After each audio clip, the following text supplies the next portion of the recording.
Ang hinihingi ni Trillanes po at ng grupo niya noon ay ang bank statement na i-clear ni Pangulong Duterte na hindi niya i-invoke yung bank secrecy law para mabuksan daw ang mga tagong yaman ni Duterte. Sinabi ni Pangulong Duterte na hanggat may batas na ganyan, ay dapat sumunod tayo. Kasi it will take precedence. Kapag ginawa niya yon, ibibend mong batas. Pangalawa, sabi niya, wala akong nakaw na yaman o tinatagong yaman. Kung ini-insist mo, ikaw mag-prove. Magkaiba po ito, walang batas na pumipigil kay Mr. Marcos na magpa-drug test kumpara sa tinatawag nating bank secrecy law. Magkaiba po yung circumstansya na yon, kaya hindi pwedeng ang mga apologist at mga propagandista ni Mr. Marcos ay gawin yung na halimbawa. Baluktot na kaisipan nila yon. Pangalawa, malinaw po na hindi na-prove ni Trillanes ang nakaw na yaman.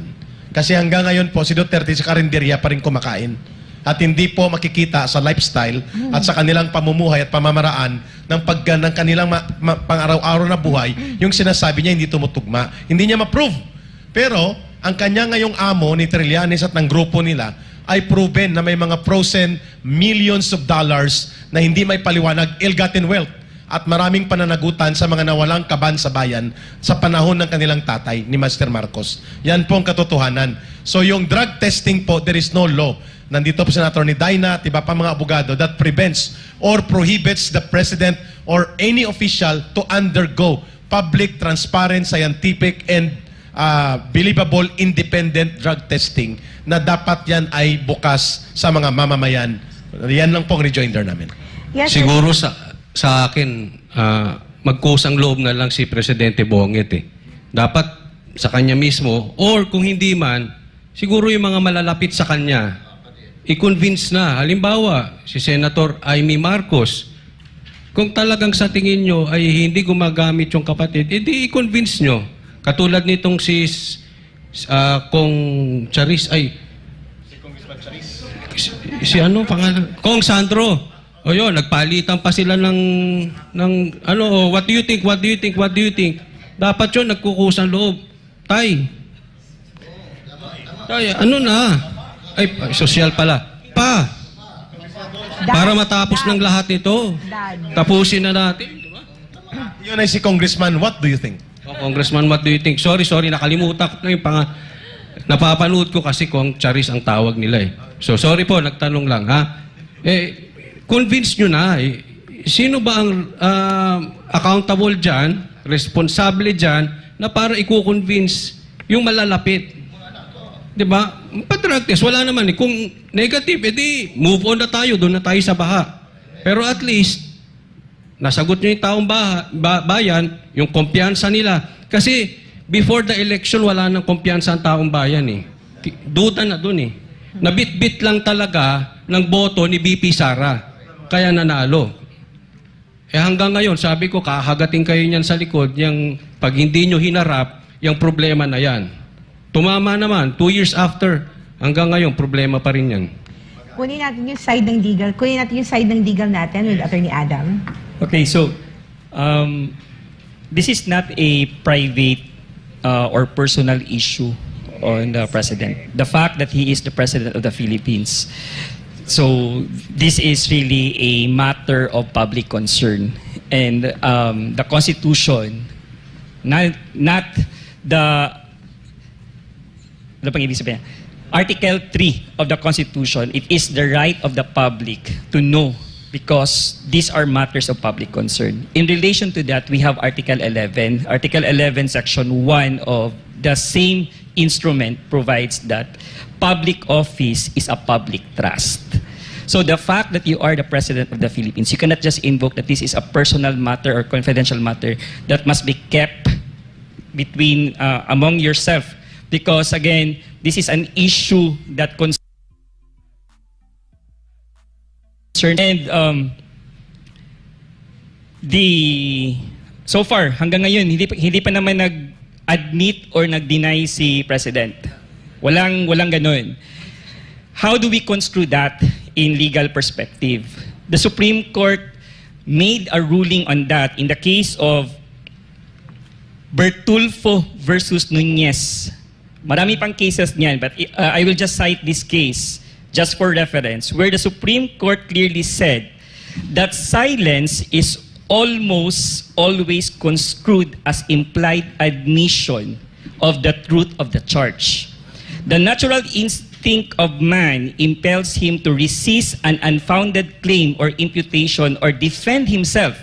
It is totally against human nature to just remain reticent and say nothing in the face of false accusation. In this case, what are you doing?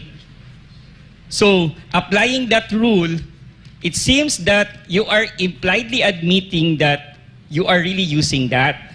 And that is why we have the right to know President Marcos. Thank you, Attorney Adam. I would like to acknowledge the presence of Attorney Dinah Tolentino. Attorney, would you like to add po? Yes.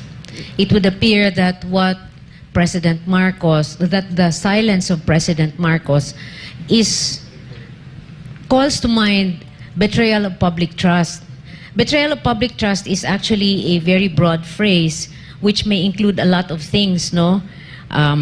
Betrayal of public interest, inexcusable negligence of duty, tyrannical abuse of power, breach of official duty, cronyism, favoritism, etc.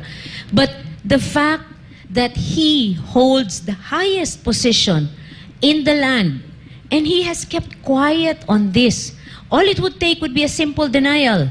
No, I did not do that. And yet he has not done so since the time that the video came out. So dito, nagtatanong na po tayo, has there really been a betrayal of public trust? How has the President been acting in his official functions? Has he done so with the utmost integrity, with the utmost efficiency? Or has he done so while under the influence of drugs? This we do not know, and this we want to find out. Why? We are a nation that is third world. We need a president who can guide us so that we can become better, so that we can rise. What he said in his SONA are all sound bites. But these sound bites, we question them because now there is an underlying question that we are asking. Are all of these really true based on the fact that there was a video that came out? Are all of these things that he says are the gains that the Filipino people made in the past year of his administration really true? Because it might not be, because of the question that arises that, is he using drugs or not? So here, all it would take, Mr. President, is a simple yes or no. But here, I would also like to say that if you really want to be brave and courageous, back up your claims of a simple no or a denial by taking the hair strand test. Because the hair strand test will show whether or not for the past 90 days you have been using drugs. And it can even pinpoint what kind of drugs you have been using for those who do not know what the hair strand test is all about, or the hair follicle test, yung tinatawag po sa layman's terms. So for this, we would like to know. And the time is running.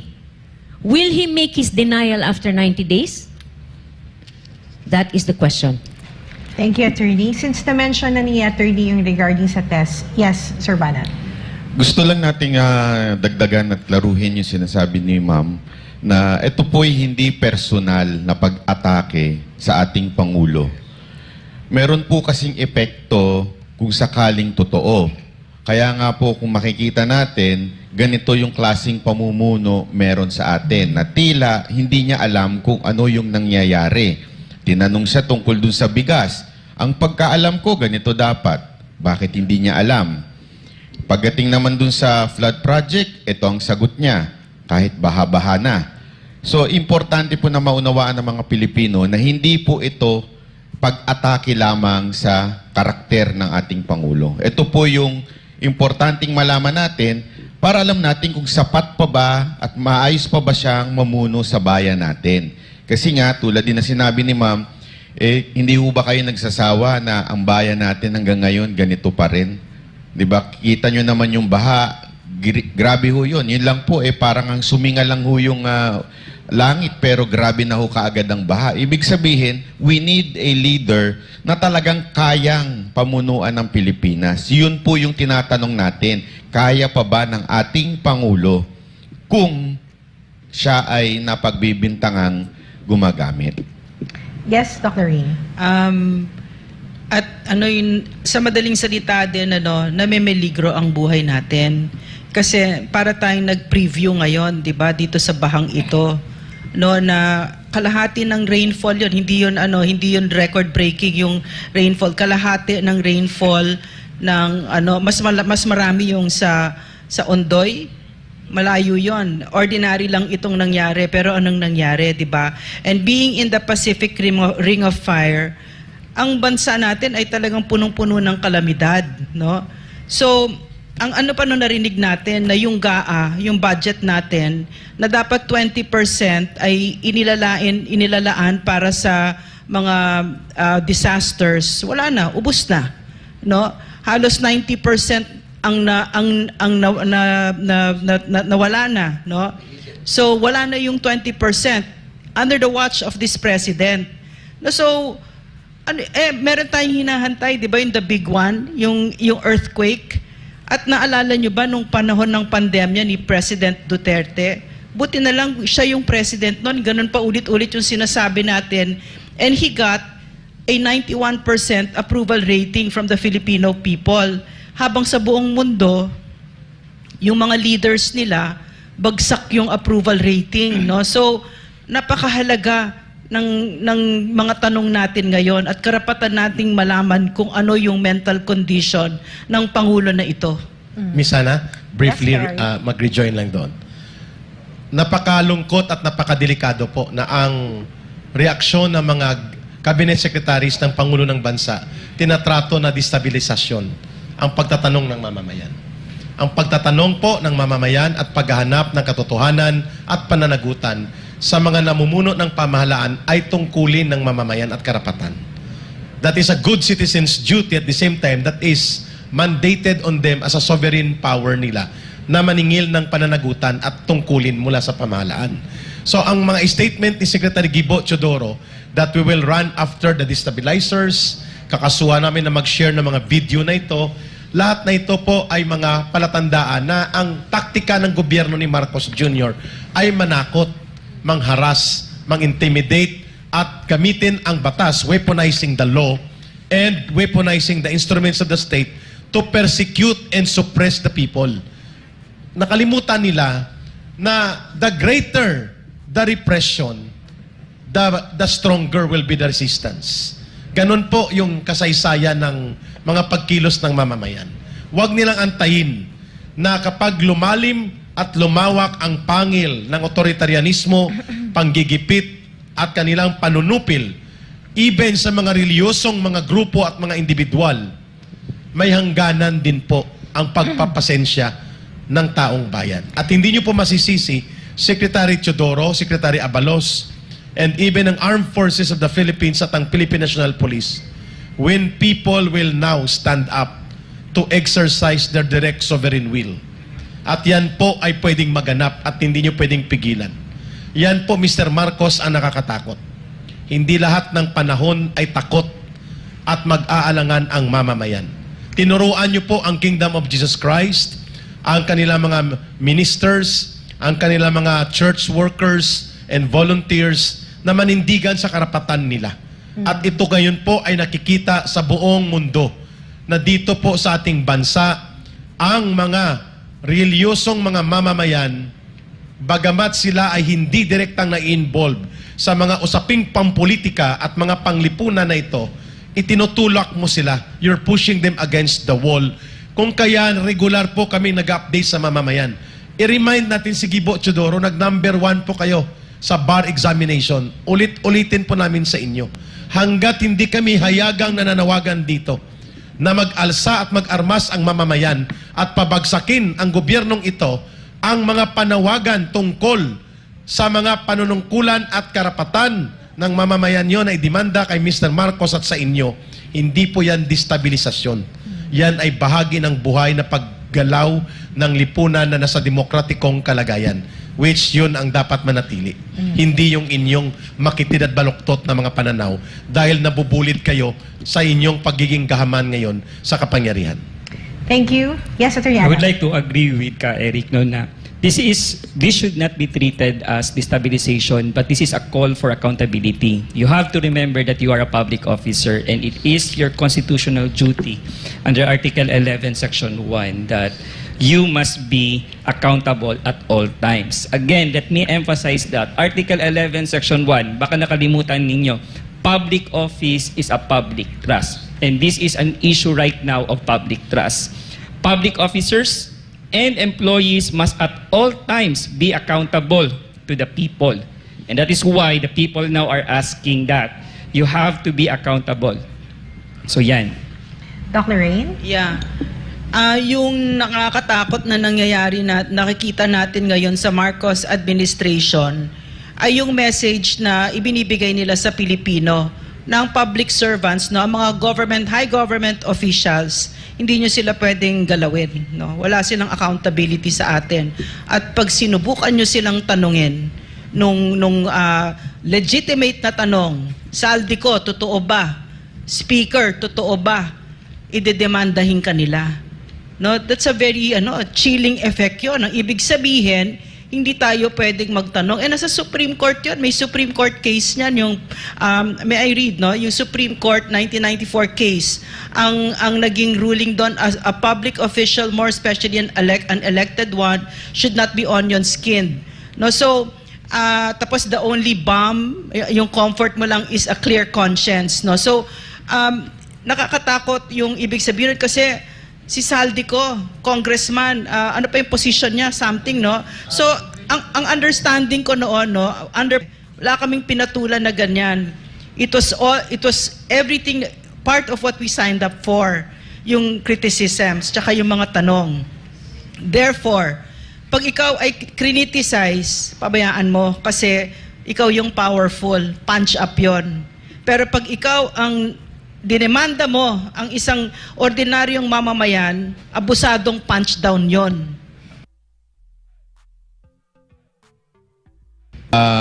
Sana magising-gising na rin po ang ating Pangulo dahil iba ho ang kumilos pag Panginoon na. Kasi kung nakita nyo naman yung nangyari sa SONA, pinagyabang ninyo yung achievement yung basura at yung achievement nyo sa baha. Kinabukasan, tinambakan ng basura at ng baha. Yun po ay, ayan ay sabi nga ng iban ano na po yan, galaw na po ng Diyos yan. Kung hindi ho kayo makikinig sa mamamayan, baka mamaya pag natulog po kayo, managinip kayo. Yun lang naman po. Baka naman kasi mahirap na, madagdagan na naman tayo dito Baka lang managinip. Wala namang problema sa managinip. Malay nyo, mag-appear ang Panginoon doon sa inyo at kamustahin ka, sa pakabait mo, dito ka na. Thank you, Sir Val. Yes, Attorney Dinah. Yes, I just want to remind the public officials of the land, the highest ones, especially in the executive department and the legislative department, the battle cry never again is still in the minds of the Filipino people. Please remember that. Thank you, Attorney Dinah. Yes, Sir Jay. Mabuti nandito na si Attorney Dinah, no? Kasi kanina sa pagsisimula, natanong yung bakit tayo pumaakyat sa UN, na-exhaust na ba natin ang lahat ng legal remedies? Balita ko ho, tuloy-tuloy yung pagsasampan nyo ng kaso. Baka gusto ho ninyong mag-update sa ating mga manonood, Attorney Dinah. Thank you for this, Jay. We just want to tell, first of all, I would like to apologize. I was late. But the reason I was late is because we filed cases in General Santos, in Alabel, Sarangani Province, against several public officials. And there are 11 complainants who are all indigenous peoples. And we filed several cases per person, 1, 2, 3, 4, 5, 6. One complainant, I think, has 6 cases against these public officials. I will not name you because I want you to be surprised. Because then, at least, you know, it's nice to be surprised. At least it will keep you on your toes and perhaps make you less onion skinned. Okay, so we have 11 complainants who filed various cases, minimum of at least 3 cases per public official. And there are about 8 public officials who are named and several John Does. So, yan po ang mga kaso na na-file na namin. Just to read, violation of domicile, other forms of trespass, grave coercion, interruption of religious worship, offending religious feelings, and arbitrary detention. So, ito po lahat yung sa incident lang po ito sa Kitbog. This has nothing to do yet with the incidents that happened in Prayer Mountain, in Glory Mountain, and here in the central headquarters of the Kingdom of Jesus Christ. Sa Kitbog lang po ito, which is a very remote area and involved simple citizens who are indigenous. Those who, when we were asking them to sign, they were saying, mas mabuti pa maghagbas sila kesa sa pumirma kasi hindi ho sila sanay pumirma. May mga iba sa kanila. Hagbas is yung puputulin yung damo. Mas mabuti pa to gawin nila yon kesa sa pumirma because they are simple folk. But they have filed the cases already and there are 11 people who have filed cases. So please wait for some more. We have some other gifts for you in the future. Thank you for the gifts, Attorney Dinah. Would you like to add, Attorney I'd just like to Adam? add na even then, sa Kitbog, hindi pa yun kumpleto. That was just, yung final today is just the second wave of the cases that we are going to file there in Kitbog alone. So imagine that during June 10 na incident, it was not only Kitbog that was inatake nila. Meron pang Central.